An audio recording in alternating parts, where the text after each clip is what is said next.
Welcome into the CHGO Blackhawks Podcast presented by PointsBet. Use promo code CHGO when you sign up to get 2 risk-free bets up to $2,000. I'm Jay Zawaski, joined by Greg Boysen and Mario Tirabassi. I was rushing through it. Off to a great start. Greg Boysen and Mario Tirabassi. Joseph Mario sprinted here. Yeah. From his parking spot. So we are. Sprint is a loose term. Yeah.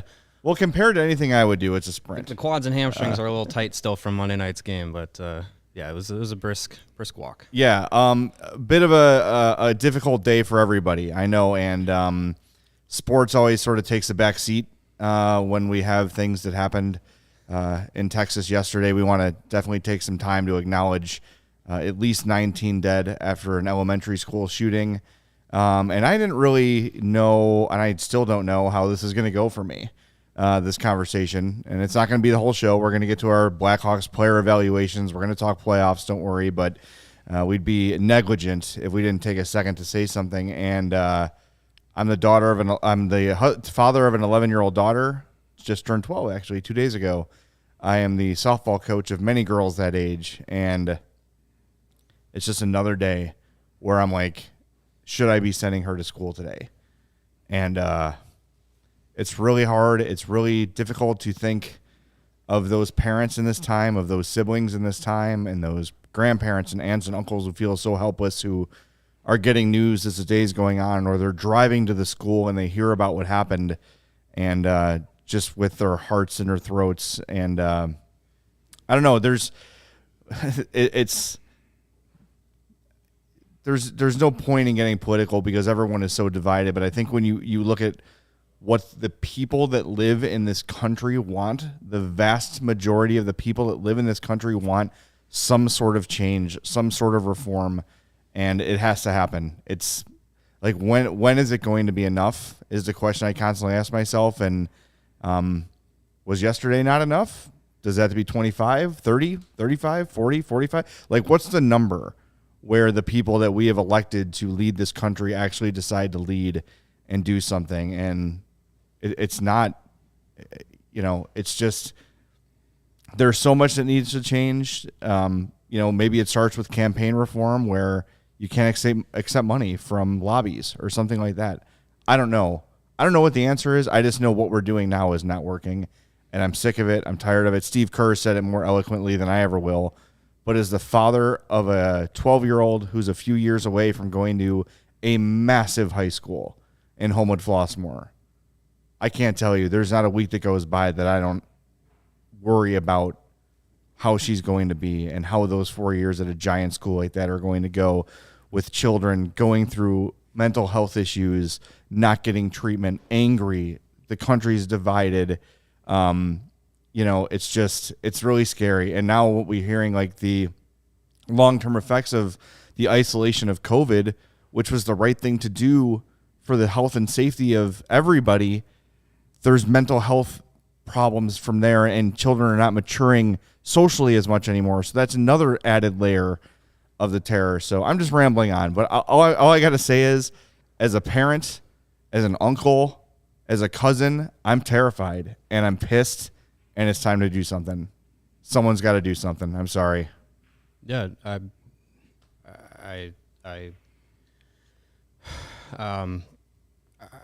echo what Jay says regarding, what needs to happen in this country. I think, I have a 7-month-old daughter, and my wife and I have already had discussions of, what would we want to do for schooling, because it's not safe. We've, as a country, have not learned in 23 years since Columbine, and it's schools, it's colleges, it's churches, temples, synagogues, grocery stores, movie theaters. What is safe? And I know that the term of feeling numb to it is something that people are experiencing. And to me, it is the fact that it's not new, and it's not isolated incidents. It's the norm in this country to hear of a massive shooting. Yep. And the changes that need to be made have not been made. The priorities of people in this country and politicians in this country need to change. We cannot prioritize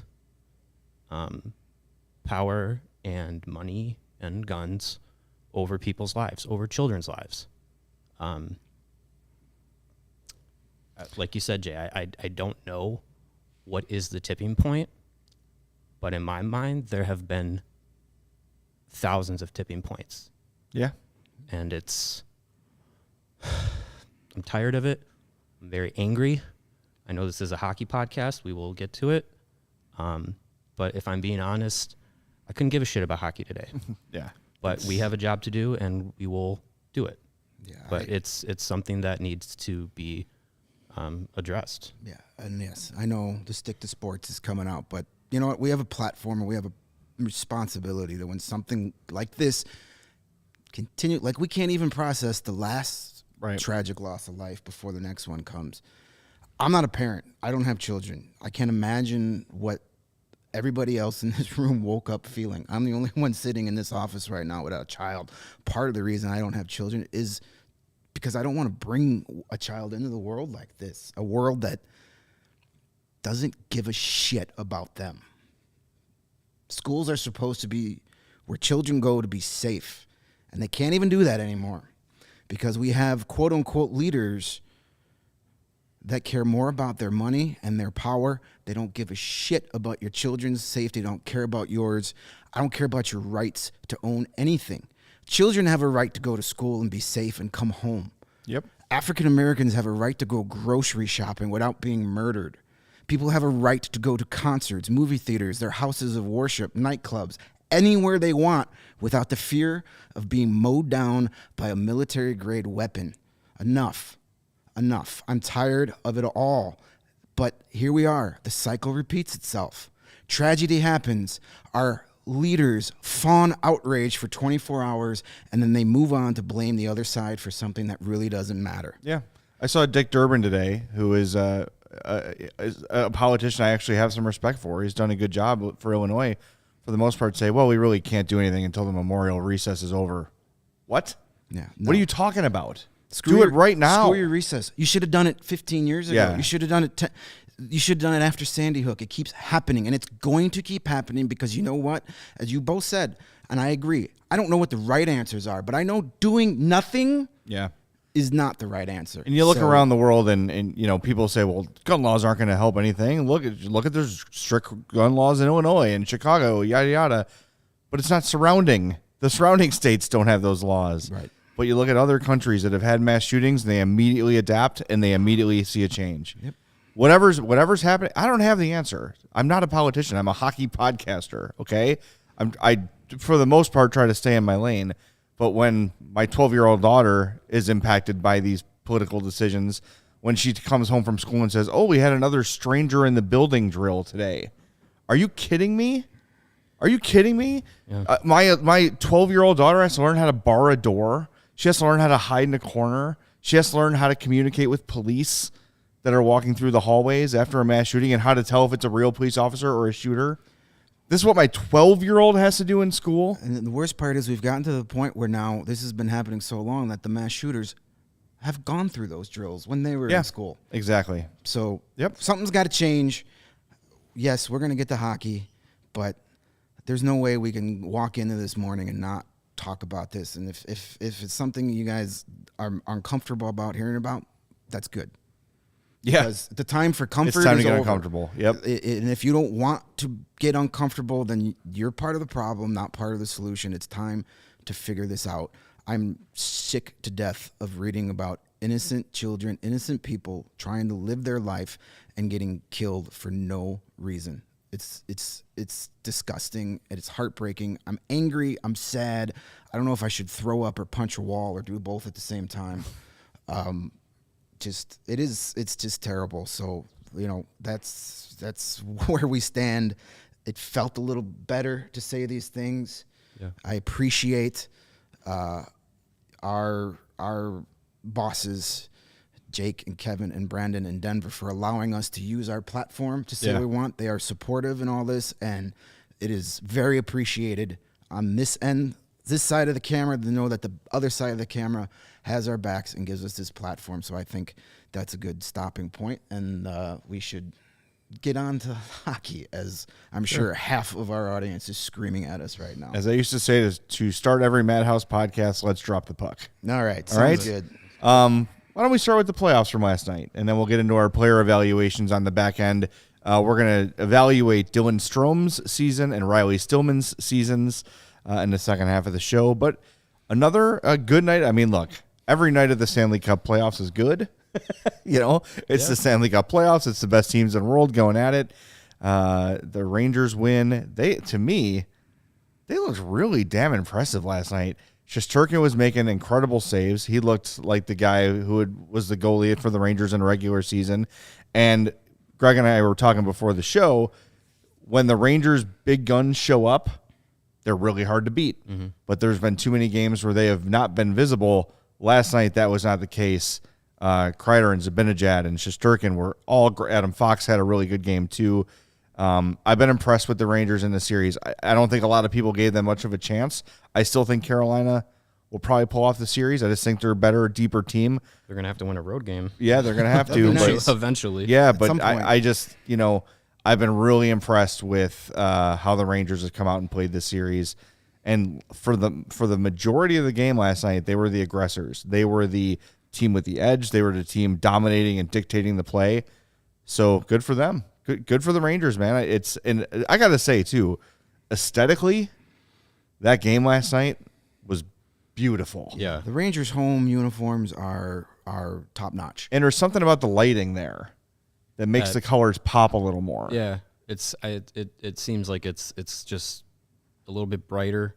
I mean, hey, it's Madison Square Garden, right? Like, that's it. Maybe it's just the allure of the stadium that it radiates off the ice or whatever. But I mean, it's been a good series. I think we all picked Carolina, but it's not to say that the Rangers are not a quality team. They're in the second round for a reason. And yeah, they do rely a little bit heavily on their top players, but those are some top players that you can, when push comes to shove, if they can put a game onto their shoulders like they did last night, it's a dangerous Rangers team. And Shesterkin in net playing the way that he did and being that Vezina caliber goaltender could steal this series. Sure. It could happen. Yeah, and as Design Love pointed out here, they played well at 5-on-5. That's the key for them. They've struggled all season.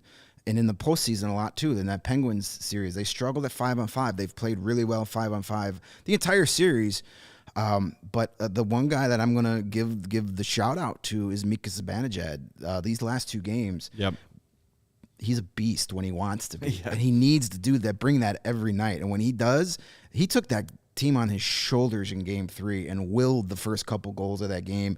He is very underrated player. A lot of people, when he got that big contract in New York, were like, what are you doing? Well, when he plays like he has the last two games, he's worth every penny of that deal and deserves it. He's got to bring that every night. And, when he does, he's been the best player on the ice the last two nights. And the Rangers need that for 2 more wins in this series. If they get that, I picked Carolina in 6, but they got to figure something out here. They got to figure out a way to get pucks behind Igor. They got to figure out a way to win a damn road game. Like, they're 0-5 on the road. Eventually, you have to win one. You're gonna have to do it at some point. Now, if they go on to the next round, they'll have home ice, I believe, so they can still. But but it's Tampa. At some point, at some point, you got to win a road game, and they really were never in it last night. Last night was not the game to do it. And the game 3 was closer score-wise, but they really weren't in that game a whole lot either. So they got to figure out how to get the jump on the Rangers at home, but at the Garden. But more importantly, they got to figure out how to pull out game 5. They've looked a little sleepy this series. Yeah, and that's surprising with their coach. Right, you know, he is one of the least sleepy players ever. Yeah, and one of the least sleepy coaches. You know, he's got to be going crazy watching these performances. So it's very uncharacteristic of this team. After the first goal, they showed Brindamore, and he was just like, deep sigh, head shake on the bench. Just you could see he's frustrated. You could see that he's, I don't know, I don't want to say out of answers. That's hyperbole, but he's just like, boy, like, you know, we should be doing better than we're doing. But that is, I think I underestimated the Rangers a little bit. Because, like we said, when their star players are their star players, if you go like star to star, comparing to Rangers and Hurricanes, the Rangers probably have an edge in terms of stars. Yeah. Hurricanes are deeper, but the Rangers have more high-end players, and they've got the goalie advantage. So something to keep an eye on as the series goes on. Also, Jason brings up a good point in the chat. He says, can we talk about what seems to be a long history this season of dangerous Trouba hits? He's had a lot this year. Yeah. And a lot of them are like, you know, you're kind of like, okay, I could see maybe that's a penalty, maybe here and there. But when it's they keep been a lot with the him. same guy in the same fashion, there's a trend there. He's towing the line. He is mastered of towing the line of dirty and legal. But that's a fine line. And at some point, karma's going to catch up to him. That's all I'm going to say. Like you said yesterday, karma's undefeated. It's just what bugs me about it is, and it's very similar to Tom Wilson. Not that he's that level. No, don't get me wrong. I'm just saying he's too good of a player to keep putting himself in the penalty box, getting himself suspended. Jacob Trouba's a really good player. Yeah, they need him on the ice. We talked about Stan Mikita last week, realizing, wait a minute. If I stop being a jag on the ice and I'm on the ice more good things are going to happen. Yes, you're a really good player. It's important. Like, finish your checks by all means. Play physically by all means. But don't go chasing hits. And don't go chasing waterfalls. Don't do that either. That's two important lessons. Yes, I mean, thanks, Jay. Left eye Zawaski. That's good advice. Like, listen, like I'm not an NHL player. Breaking news yet. Yeah, still got those tryouts lined up. But you know, I've played enough contact sports, hockey, football, you know, whatever. There's ways to hit people in which you're not leading like this. And I feel like that's a common theme with Trouba in these hits is that he's hitting people like this with his elbow. Chicken wing. And there's just ways not to do that. That's the Perron. Yeah, right. We had a comment in here from Michael about what did you think of David Perron's hit on Kadri. We covered that yesterday's podcast, so feel free to check that out. Be more specific. The one that almost decapitated him. But we basically, but the same thing. That's we the threw chicken David wing. Perron under the bus. I flat out said he does not deserve to play another game this postseason. We don't. Those are the exact type of plays that the quote Department of Player Safety is looking to outlaw, and yet they just say, find the change in your couch cushions and send that us, and we'll let you keep doing it because it's the playoffs. So, Trouba, good player, likes to toe that line, crosses that line. So, you know what? When he's on the other end of one of those hits, and he's the one lying on the ice spitting out teeth, it's gonna be hard to feel any sympathy for him. Look, you reap what you sow. Yeah. Eventually, he's gonna be on the other end of one of those hits, and you're gonna be like, oh boy, that's too bad. Players that play physically are going to have a number of those in their career, right? It's just going to happen. Right. Brent Seabrook had some unfortunate hits. Like, the list goes on and on, right? We've seen them. Yeah, it's a fast sport. It is a fast sport. It's a physical sport. But when it's night after night after night, the same guys, the same lists, the same trends, then you got to take a look at it. You got to evaluate it because, again, they need him on the ice. Jacob Trouba is a really good player and should not just be spending most nights in the penalty box. Play physical by all means. And, yeah, once or twice a season, you're going to have a hit you don't like. Fine. It's not intentional, but it's become a trend, and that's a little bit troubling. By the way, speaking of high-end talent. Wait, I gotta break in here. Oh. So Greg, you just called Jay Left Eye. Mm-hmm. Who's T-Balls and who's Chili between you two? This is a very good question. That is a very I good think question. we should take that to the interwebs. T-Boz is very close to Tirabassi. That's what I was There you are. thinking. There you go. But Yeah. then I didn't want to default Chili to Greg, but I mean, Well, she's I think like that works. she's like the sexy one of that group. So that is you know, true. I think it fits. I I, do think it think fits. that I don't fits. think there's any question. It's Greg then. All right. all right, good. There it I is. just wanted to make sure. Can you get us? Can you get us We'll work on captions that. above the screen? Yeah, or right. Our little nameplates. All right. Thank you. Thank you, Lawrence, for correctly identifying the three of us as TLC. There we go. By the way, just a little aside. Every time I hear TLC, I think of the movie The Other Guys, which not a lot of people have seen. It's Will Ferrell. one. It's Mark Wahlberg.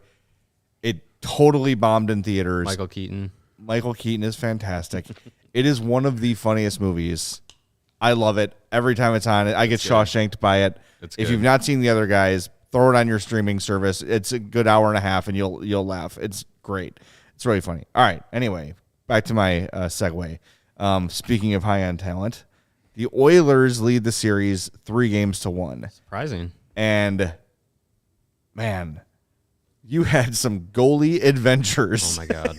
In that game, you had Jacob Markstrom doing his Mike Smith impression just to start the game.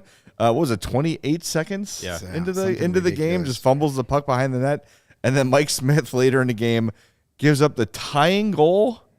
Was it tying goal? Yeah, Tying, it was. yeah. The tying goal from the opposite blue 132 line. feet. Tying goal, short-handed from 132 Oh my feet. God. And he just does the palms up like, He What immediately happened? blames his defenseman. What the hell? yeah, what are you doing? Like, what do you mean? What am I doing? He shot God. from the other blue line. Yeah. I thought, oh my God, the series is over, because I thought Calgary's going to come back and win this game, and it's boom. Mike Smith is going to cost the Oilers again. He still Wasn't the might. case. He He still still might. Never underestimate They still the have to stupidity win of one Mike more Smith. game. There's time. Jacob Markstrom pulled the Mike Smith, and then Mike Smith said, "Hold my beer." Yeah. Because I'm gonna Wait a I'm minute. gonna- that's, I'm that's the original. my job. I'm the original Mike Smith. You Only can't I ruin the game for your team. That's my job. Only Mike. Yeah, Mike Flames Smith. are in trouble though. I mean, they were a team that we have sang the praises of for the last couple weeks here, and they're in trouble. Yep. They are in trouble. They don't have an answer for the speed of the Oilers right now. They don't have an answer for Connor McDavid, but nobody does. No, there's not. you can't be expected to. No, but stop I mean, him. McDavid didn't even have that. Like, he didn't have the McDavid game that we've been used to. Only 2 assists. Right. So I mean, what only a bum. multi-point night. But that's the thing. Like, then all of a sudden, here's Ryan Nugent-Hopkins has entered the chat. Yep. Like, I forgot he was on that team, and then Yeah. he gets 2 big goals. And I also think, as putty as he is, we can't ignore what Evander Kane is doing. And I think it's Can't we, though? You can't. I know. I Yeah. think it's taking away from him to say, well, he's just got to stick on the ice and McDavid's making it happen. That's No. partial. It's partial, but he's got 11 freaking goals in the Yeah, postseason. he's been great. But can we just knock off the Evander? This isn't a redemption story for Evander Kane. It's No, not. you're It's not, not. a redemption story. No. It is just another reminder that if you're really good at your sport, we'll forget about the awful things you do in your personal life and let you make money to play a sport. That's what this is. So yeah, he's been amazing for the Oilers. He's been exactly what that team needed. I mean, but I can't root for the guy. You can, all the things, all the off-ice stuff. It's not even to do with the allegations in his personal life, which are, if are true, are just awful. But the guy's been a terrible teammate his whole career. Yeah. That's fact. I mean, Dustin Byfuglien in the tracksuit incident in Winnipeg, he wears out his welcome everywhere he goes. So, now he's having this great playoff run. So some GM is going to go out and give him a 3-year contract, and in a year and a half is going to be buying him out again. Yeah. Nobody learns their lesson. But I guess if he gets them to a Stanley Cup final, I guess in Ken Holland's mind it was worth it. And maybe it is, because that's his job, is to put together a team that wins hockey games. But enough with the Evander Kane redemption stories, the Tony DeAngelo redemption stories. Can we just say these are redemption bad story- guys having good games? A redemption story to me, and we're going to get to our Hawks evaluations here in a minute, but a redemption story to me is a guy has a mental health issue or a substance abuse Right. problem, overcomes, comes back, and returns to all-star form. Or an injury, It's not, or- I was a penis, and now I'm good at hockey again. That's not redemption. You're recovering from self-inflicted wounds, right? You've chosen to be an a-hole as a teammate and as a person. Scott Darling was a redemption story. Thank you. Yeah. That is the correct use of redemption story. That is a redemption story. A guy that drank himself to the bottom of the barrel and then somehow got back to the NHL. Climbed back. Winning NHL Stanley Cup playoff game. That's a redemption story. Yes. Yeah. Evander Kane scoring goals in the playoffs is not a redemption story. A redemption story has to Somebody learns a come lesson with in a redemption story. has to come with Evander a lesson Kane learned. is not learning a lesson here. A lesson learned, humility, some self-awareness, Admittance that you Yeah. were wrong. and None of that and is happening Haven't with seen it Evander with Kane. Evander Kane. Haven't seen it with Tony DeAngelo. Because they keep getting more and more chances because they're good at what they do. Reeves was going after him last night again, too. One of the few times I'm like, hey, Ryan Reeves, cool. I started liking him after he left the Blues.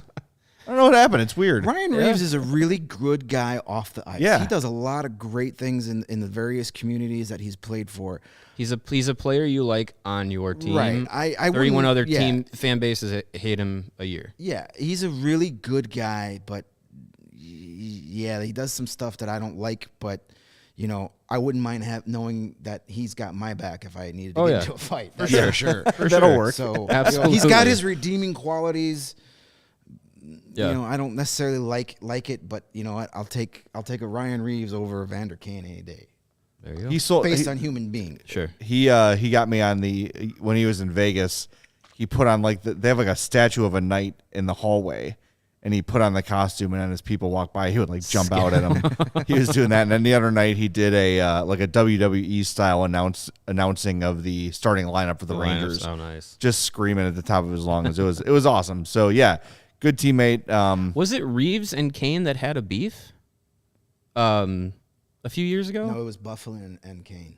No. Didn't Ryan? I thought Ryan Reeves and Evander Kane, San Jose Vegas series. Am I Maybe. misremembering that? to the internet. Probably right. I mean, listen, if you're gonna play, I thought they went back and forth. Okay, there's a might have. 5 minute and 31 second video on YouTube called Ryan Reeves versus Evander Kane Every Hate Moments. All right, let's watch it. There is. All right, dial it up. So I'm going to go ahead and We got say time. yes. We'll do our ad reads over the video. Yeah. Yeah. He'll be like Don Cherry 6 or whatever it would be. Yeah, there you go. All right. So well, yeah, I mean, hey, Yeah. maybe they rekindle their rivalry in the Cup final. Who knows? that'd be fun. I would have no problem watching Evander Kane get his comeuppance. And remember, if the Oilers make it to the Cup final, that third round pick for Duncan Keith becomes a second as long as he's top four Yeah. in Which I'm ice actually gonna time. look right He should be He pretty should close be. to He's that. there. I can't imagine he's not. I think he's fourth right He now. walked last night, by the way. Well, Ooh, that's been known to happen. He is, man. he's old. He's not that good anymore. 47 years old. What do you want from the not that guy? good. No, the guy's played a lot of hockey at a very high rate of performance. Eventually, the wheels aren't going to work like they used to. But that's Edmonton's problem now. A lot Yeah. of miles on Duncan Keith. All right. Hey, we hope you're enjoying the show. I know it was off to a bit of an emotional start, but that's the guys we are. We keep it real.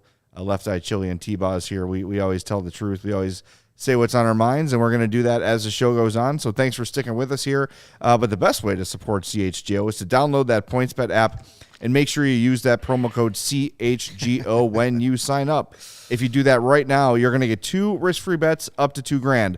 But you're also going to get with a $50 or more. See, I go off script and look what happens. Come on. let's get it going. If you make a $50 or more T-Buzz first time hasn't noticed deposit, yet. There we go. you're going to receive a free CHGO membership. That'll unlock all of our great web content. Got a lot coming this week. You'll even get a free shirt of your choice from the CHGO locker, like mine right here. That's $2,000 in free bets, a free CHGO membership, and a free shirt from the CHGO locker, all for making a $50 or more first time deposit at PointsBet. It's your home for live in-play betting, and it just got even better. Introducing PointsBet's new feature, Live NBA Same Game Parlay. For the first time ever, you can build the perfect live NBA Same Game Parlay only with PointsBet. Combine your favorite bets anytime during the game, and if you want more, you can always boost your live Same Game Parlays. Reminder, online sign-up is available now in Illinois. Get out your phone, download the PointsBet app. You're good to go in minutes. Very, very easy. So what are you waiting for? Once the game starts, don't just bet. Live your bet life with PointsBet. Gambling problem? Call 1-800-522-4700. 4,700. And if you want to start your day with a competitive edge, guess what? Strava CBD coffee is that competitive edge, and it's helped thousands of people to improve their overall wellness and quality of life. Strava delivers delicious, fresh roasted specialty coffee infused with organic broad spectrum CBD. The CBD from hemp doesn't make you high or hungry, but it does offer you a wide array of health benefits, including making you feel more alert and focused without the jitters. You're going to be able to live your day more balanced with less anxiety and fewer aches and pains. And my God, that is a godsend. Sounds good. Plus, including CBD in your daily routine can even help you enjoy a more restful night's sleep so you wake up feeling your best. And the best part is Strava is all about quality. Everything is small batch, fresh. So if you're a big coffee person, Strava is delicious. And plus, you get all the benefits from concentrated full spectrum CBD. And you get to save 25% just from listening to this podcast. CHGO listeners, enter the promo code CHGO25 at checkout, and they will take 25% off your entire order. That's a quarter off the price just by using that promo code CHGO at StravaCraftCoffee.com. That's STRAVA. And if you're already a big fan of Strava, and if you're not, what are you waiting for? You can subscribe and save with the Strava Craft Coffee Club. That's where they put you in control. You get to save on all your favorite flavors and concentrations of coffee. And then you tell them when you want it and where you want it shipped to, and they make it happen. And you save money. It doesn't get any easier than that. So please check out our friends at StravaCraftCoffee.com. You will not regret it. I looked it up. Duncan Keith, third on the team in defensive ice time. Right. Just Excellent. About 19 and a half minutes. So we need to know. We know for sure it's defensive ice time and not overall ice time. Yeah. Okay, sweet. Yeah. That's good. So okay. if the Oilers win one more game and Tyson Barrie doesn't play like 30 minutes and Duncan Keith gets benched, I think we're in a good spot. I think so too. All right. Well, unfortunately, they're going to probably have to play the Avalanche in the next round. So We'll worry about that when we get there. Wait, was it third round or cup final? Cup final. Cup final. Yeah. Oh. So there's a gigantic hurdle still in the way. So they need 5 more wins. Yeah. But not Thomas Hurdle. There you go. I'm sorry. Well done. Well Should I leave? Should I go out? Teenage for that? Mutant That was Ninja perfect. Hurdle. That's an appropriate reference. Look at the shirt. Yeah, that's good. Yeah. With Chili shirt over here. We're pop culture, man. That's all we are now. We are on top of it. On TLC, top of 1995 TLC pop and culture. Teenage Mutant Ninja. We are what the kids call with it. Hey, don't go chasing waterfalls, all right? Yes, exactly. Have you guys seen that new movie called Swingers? Swingers, yeah, They yeah. make some hockey references. Oh, Lord. We are old folks. All right, it's time for our second week of evaluations. We're going to do Riley Stillman and Dylan Strome today. To keep you listening, we're going to do Dylan Strome last. That's an old radio trick. Gotcha. Our grading system, if you missed last week, instead of letter grades, we give feathers. So an A is 4 feathers, a B is 3 feathers, a C is 2, a D is 1, and so on. We also have half feathers because we were feeling a little somewhere on the line between the two. We can do that as well. So let's start with Riley Stillman, taking a look at his statistics for this year. 52 games with the Hawks, 2 goals, 10 assists. That's 12 points for those that can't math. He was a -8, 0 power play impact because he never played in a power play. 49 shots, 4.1% shooting percentage, and a 15.04 ice time average. His Corsi for percentage was 39.2. Oof. Expected goals for percentage, 41.81. Both bad on that term. I gave him 2 feathers. My main reason was that after last season, I was very optimistic about Stillman. I really thought that they had found a piece in a trade that was more about Henrik Borgstrom than Riley Stillman. He sort of came in here, surprised a bunch of people, played physically, was really a dependable defender, and we did not see that from him this year. The physicality sort of went away. He did not seem to play with the same intensity that he had played with in the prior season. And for him to be an effective defenseman, he needs to play with that edge. He needs to play with that style. And as we were talking about like with Jacob Trouba earlier today, some players need that edge to stay competitive. Riley Stillman was not the same guy when he took the physical aspect of his game away.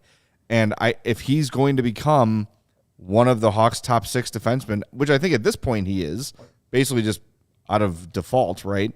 If he's going to keep that job, he's going to have to bring that physicality every night. And I was disappointed to see how little physicality he played with this year. I think he battled some injuries this year. Yeah. But for me, I gave him 1.5. I know the graphic looks like I gave him 2 halves, but it's just how the feathers look. It's 1.5. Because I had expectations, like you said, Jay. Like he set himself up from last season to this past season with some expectations to be a regular top 6 contributor and be a physical presence, someone who could mix it up and bring that aspect of the game to the Blackhawks. And it really it wasn't up to the billing. And I think for me to go from 2 to 1.5 was towards the end of the season, he was one of the rotating out defensemen. And going into next season, in my head when I'm thinking, okay, Calvin Nahan's not going to be here, Eric Gustafson's not going to be here, that opens up 2 spots. When I do that thought process in my head, Riley Stillman is not one of the first players I think of when I'm like, who's going to fill those 2 spots next season in the blue line. And that's a disappointment from what I expected of him this season. And I think it's probably I don't want to speak for the organization, but it probably is in line with where they see him too, because they gave him a very team-friendly extension as a young player to come in here and be like, hey, you're going to be like our number 5, number 6 defenseman. We want you to be, a young defenseman that can grow their game in Chicago and become, a legit everyday top 6 NHL defenseman. And I haven't seen it yet. And this, like I said, this season he had some injury issues. It could have played into the decrease in physicality in his game, which sets him apart from some other players with Chicago. But I think when he got to the end of the season and he was one of the rotating out defensemen, I don't know if he has done enough. We'll see what the roster looks like going into next season, but I don't know if you can pencil him into the lineup and out of that rotation of defensemen going into next year. He's got 2 years left at $1.35 million. Will become an arbitration eligible player at the end of the 2023-24 season. So yeah, that is a team friendly deal for a guy you thought was going to be an impact player this year, and he just wasn't. Greg? Yeah, I gave him two feathers for a lot of the same reasons. He's a guy that for a good portion of the first half of the season, you were like, okay, we got a guy here. Like, this is a third pairing defender going forward. But by the end of the season, we're still saying the same things about Riley Stillman that we did this point last year. We don't really know what we got in him. Yeah, he'll be here next year because he's under contract. But with all these young defensemen coming up, he's a guy that unless he picks it up is going to get pushed out of that lineup. Yep. Two things reasons why I gave him 2 and not a lower grade. He did have 67 block shots, career high. Also set a career high with 122 hits. Those are the types of things he needs to do to stay in this lineup and be productive. Now, you guys both mentioned the injury. He got hurt on January 21st, shoulder injury, I believe it was. Yeah. And then kept him out until March 3rd. So he missed a good 5, almost 6 weeks. And when he came back, he wasn't the same player. No. And that's understandable. We're dealing with a shoulder injury. Yeah. 6 weeks is not enough. Right. You're not going to go out there yeah. and risk injury again and miss time again. And it definitely changed his game. And it got in his head, I think, a little bit to not be as physical as he was. And that's his best aspect. That's the aspect of his game that makes him an effective player. Are the hits, are the block shots. And there were too many times when he came back from that injury and sometimes before that when the Hawks got hemmed in their own zone for like a minute and a half and it ended with either a goal against or a penalty against, it seemed that number 61 was part of that. And there were a lot of times where I compared him to skating in a blender. He was just going around in a circle, had no idea what he was supposed to do. And eventually there's, 2 or 3 golden scoring chances against his goalie. And when we had Marc-Andre Fleury, you can get away with that sometimes. But when you got Kevin Lincoln and Colin Delia, it's a goal against 9 times out of 10. So he's got to improve. There are there's a foundation there for him to be a solid NHL third pairing defenseman, but they're not there on a nightly basis. So, he's here next year because he's under contract. Prove that you're worth those 2 years. Prove that you could stay in this lineup. If he can't prove that he could stay in this lineup next year when Calvin DeHaan and Eric Gustafsson, trusted veterans, aren't here, then you got a problem. Yeah, he's going to have competition for his roster Absolutely. spot. And Which no is doubt. good. Everybody on that back end, except for, Jones and Murphy, are going to have competition. At least they should be. Yep. And he shouldn't feel safe in his job, because the second he feels safe in his job, it's all downhill. All right, now we're going to move on to one guy who seemed to be in the headlines almost every podcast we did towards the end of the season. That's Dylan Strome. 69 games for the Hawks this year. Nice. Thank you. Nice. 22 goals, 26 assists. That's 48 points. -6. Pretty good on the Hawks. 5 power play goals, 11 power play assists, 16 power play points, 126 shots on goal, a 17.5 shooting percentage. He averaged 17.26 of ice time per game. Corsi for 48.9, Fenwick for 49.5, expected goals for 48.87%. Hated that school. So Where the Red Sox play, right? when you look at the numbers and like the advanced stats, those are actually pretty good for the Hawks, because they pretty much lost the possession battle in every game they played. Even in the wins, they would usually be at the back end of the possession thing. So to have Strome right around 50% is pretty solid. Article came out yesterday for The Athletic from Mark Lazarus. A source says that the Hawks are not planning on bringing him back. That to me is a mistake. Yeah. I don't know. Look, I know you want to rebuild. I know you've got you want to be bad to be higher up in the draft next year, but who's going to play center? You've got to have guys that can play on this team, and we were talking about it the other day. They just don't have any center depth at all. We don't think Kirby Dach's a center. We don't know, if Lucas Reichel is going to be ready to go. He's not hurt, but is he NHL ready game 1 next year? Probably, but we don't know that for sure.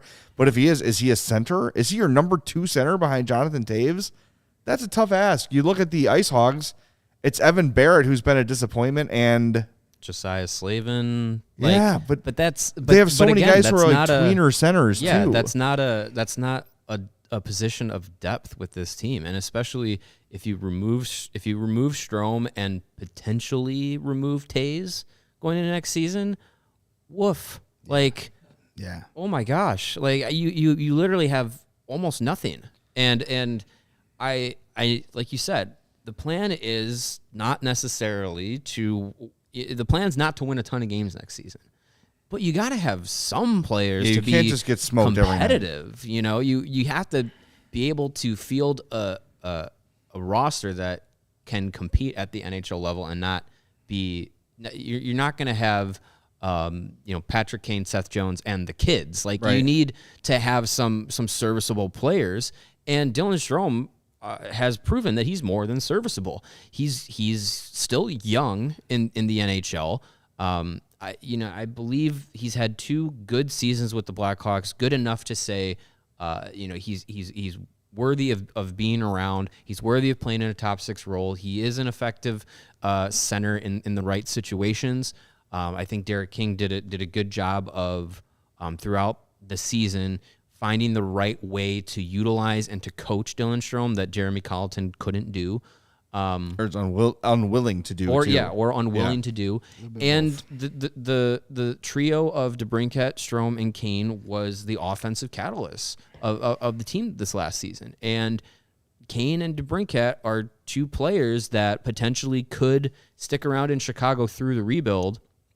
And I think if you're looking to say who are, as far as forwards go, who are big names that you can theoretically imagine being around when the team is ready to compete again, Alex DeBrincat, Patrick Kane, and Dylan Strome. That's it. That trio is really the top 3 that you can think of. Yep. So I don't think letting Dylan Strome go when all you have are his negotiation rights, like you don't have him under contract. You're going to say, if for the people who say, oh, his value is at his highest it's ever been, Sure, but not that great. I don't even know if that's true you either. trading negotiation rights gets you nothing. Like unless it's You're getting a late round pick. Unless you're gonna do like, oh, we signed him and then we're gonna trade him. Like, sure, you can figure that out, but I don't know. I don't think the right move is to let him go for nothing. Yeah. But I also don't think if you're going to move him, you are in a situation to move him to capitalize on what his return value could be. Yeah. If he was under contract. Well, I gave him three feathers for my evaluation, and I'm the Russian judge on this one. I think the only reason is, as critical as we were of Colleton and early on of Derek King for not playing him, there were reasons he wasn't playing. He was not competing hard every night. He was not committed to all three zones. You know what I mean? And that sort of came in sort of like after maybe the first month of Derek King being here, Strome started to find what it took to stay in the lineup every night and to stay on that top line. I also sort of bristle when everyone's like, well, he can't produce unless he's with Kane and DeBrincat. Who are the other Hawks that produce without Kane and DeBrincat? Right. None. Nobody. So those are the guys on the team that score. There's not many guys that are going to be able to produce with Mackenzie Entwistle and Reese Johnson on your exactly. line. Right. Exactly. It's not so going to happen. Overall, very happy with Strome's season. I think he can be his biggest enemy at some times where maybe he loses interest, maybe he loses commitment in the defensive zone a little bit, and that's why the Hawks right now might be a little hesitant to give him another contract because maybe Derek King's the guy that can get the best out of him because he's just like, okay, buddy, like, give you a hug. Let's make sure we're playing hard today. And if Derek King is not their coach necessarily, he might be. We don't know, but I don't know.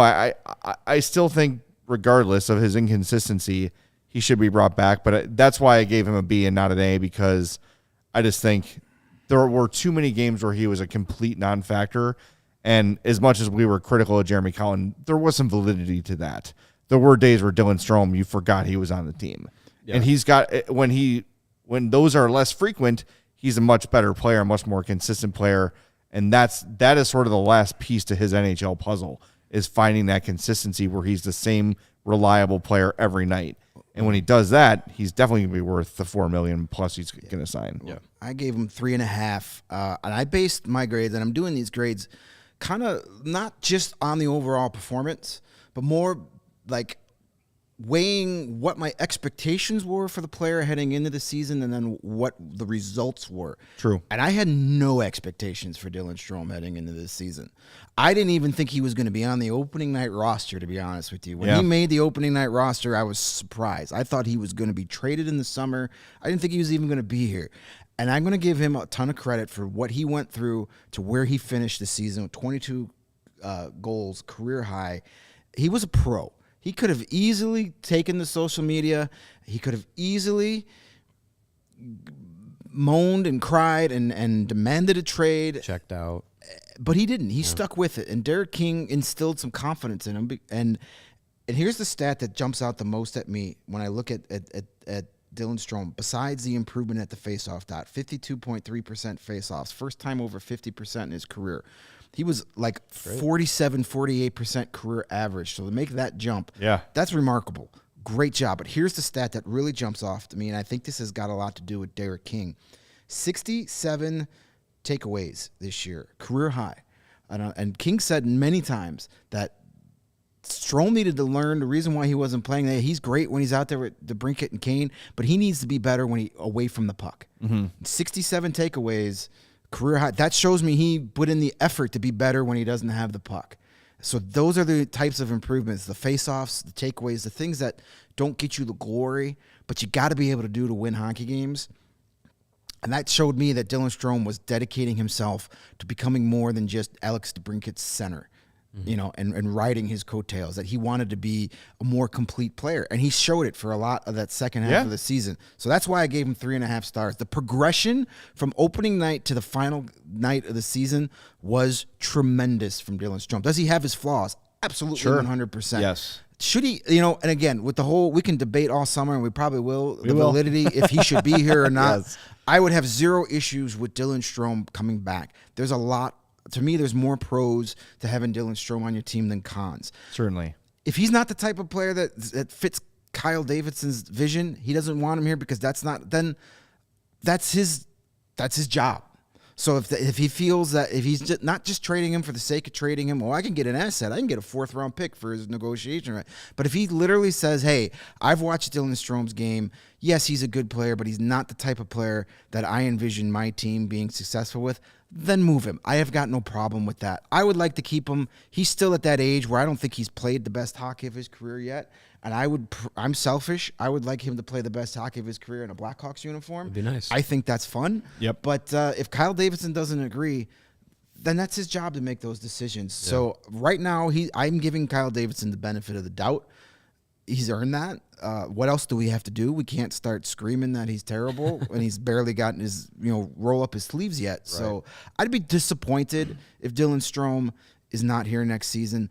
But if it's part of the master plan and the vision that Kyle Davidson's putting in, then I got to trust it. Yeah. The Hawks have 9 players on their roster with center experience. Taves, Johnson, Borgstrom, Doc, Reese Johnson, Kurashev, Entwistle, Lafferty, and Kara. Mm-hmm. How many of these are actual centers? 1.5. Taves. I think Taves and Strome. Strome. Tyler Johnson. Maybe. But it seems like Kurashev is going to be a wing. Yeah. And Whistle's going to be a wing, I think. Lafferty played mostly wing. Yep. I'm on the train that Kirby Doc's future is at wing. And let's face it, all those, besides Strome and Taves, all those guys you mentioned have center experience.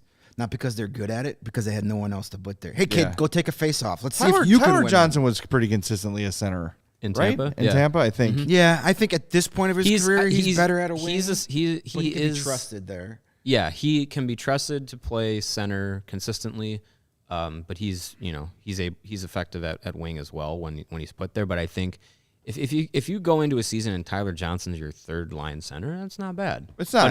But it definitely depends on who's 1 and 2. Right. If he's your 2nd line center, not so much. Yeah. I mean, he started the season with DeBrincat and Kane and seemed to be effective in the first couple of games. Playing with DeBrincat and Kane. Yeah, I know. It's amazing. Maybe, if the Blackhawks want to give me a tryout. Get 10 points in a season with if the Blackhawks want to give me a tryout, I will demand to play between DeBrincat and Kane. It's going to be a very small line, but I'm just going to skate to the front of the net and let the puck hit me. Yeah. I'm going to do the Anissimov's plan. I also gave Dylan Strome 3.5. A lot of the same reasons that Greg laid out, because the expectations for him, I had hoped that he would have a bounce back year. Midway through the season, it looked like that was not going to be the case, but he did start to improve when he was given the right opportunities to do so, and he ran with it, and he really seemed to start to round out his game a little bit. I know we talk about confidence a lot with players like Kirby Doc and Dominic Kubalik.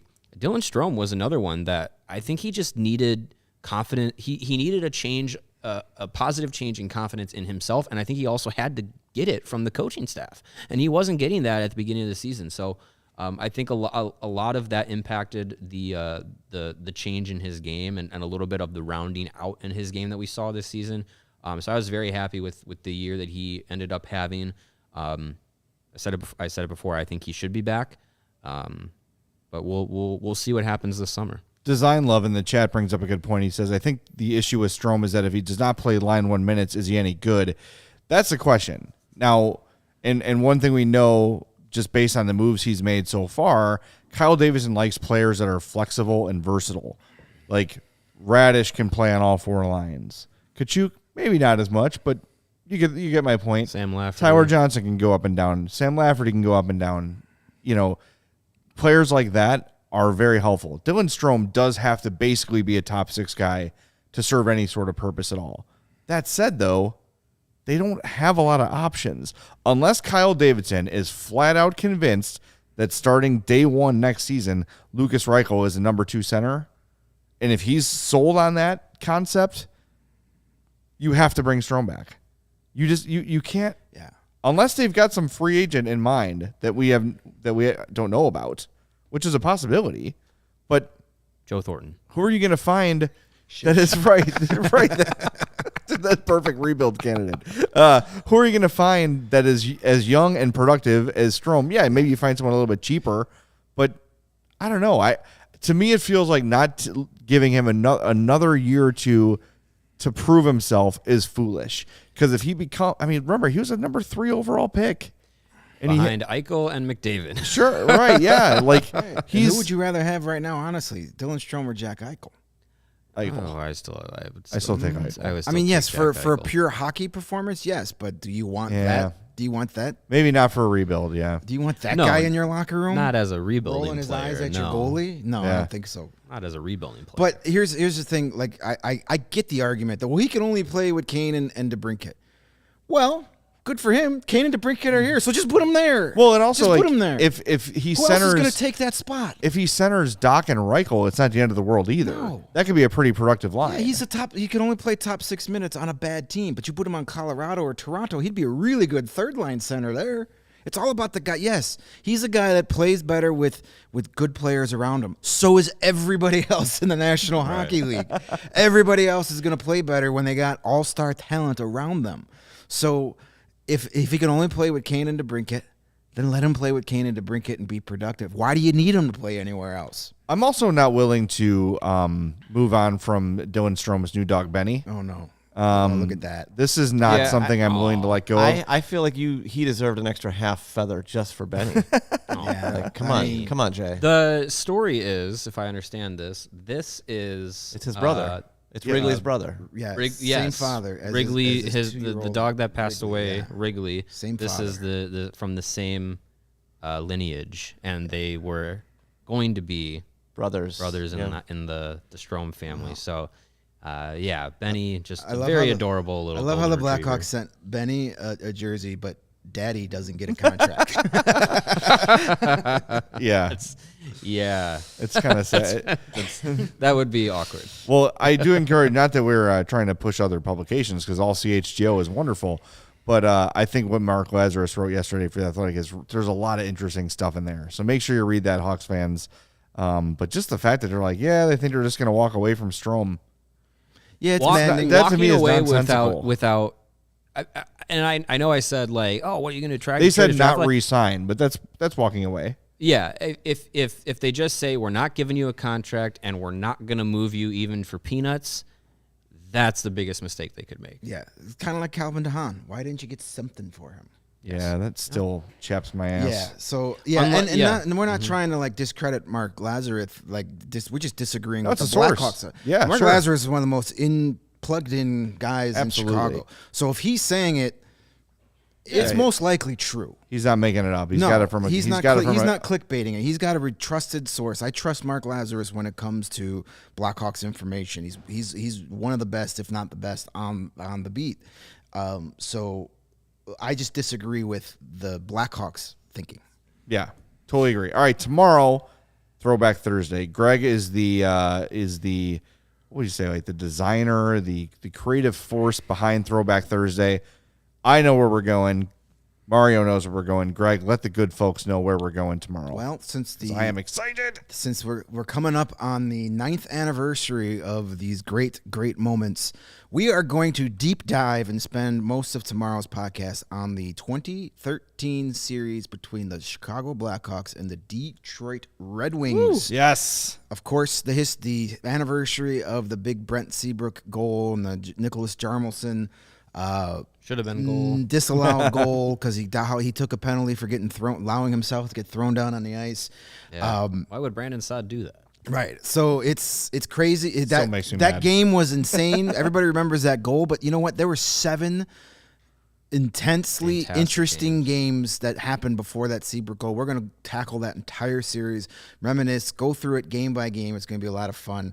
Throwback Thursday, deep dive. Cannot Hawks, Red Wings, 2013 7-game series should be a good one. Shout out to my sister-in-law and her husband. It is their wedding anniversary today. Oh, nice. I was at their wedding for Game 5, and I was I promised my wife, I was like, I will not be on my phone the entire night because they were on 'Cause the I brink brought of a TV. but I was just like, The game ended by 9:30, so you did. yeah, lie. I did check it a couple times, and I was like, oh, because her brother's a huge Hawks fan as well, and I was like, hey, they won, and so we had the wedding DJ play Chelsea Dagger, and everyone was just like, oh, they won, yeah, okay, cool. That's and awesome. Everyone had a good time. So shout out to them. Happy wedding anniversary. anniversary. Yeah. Happy. My anniversary was yesterday. I should have mentioned that. Hey, there you Happy go. anniversary to.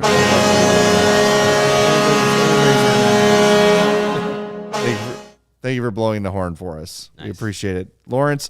All right. Thanks, everybody, for tuning in. We'll talk to you on Throwback Thursday. Reminder, make sure you're subscribed to our YouTube page. Turn on those notifications so when CHGO Sports goes live, you know, and you can watch.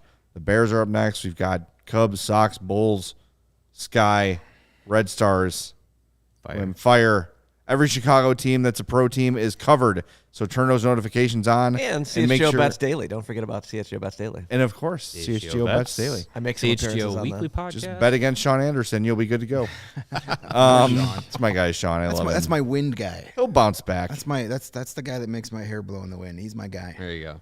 Yes, it's true. He's your wind technician. He's my personal fan guy. And of course, become a member at allchgo.com.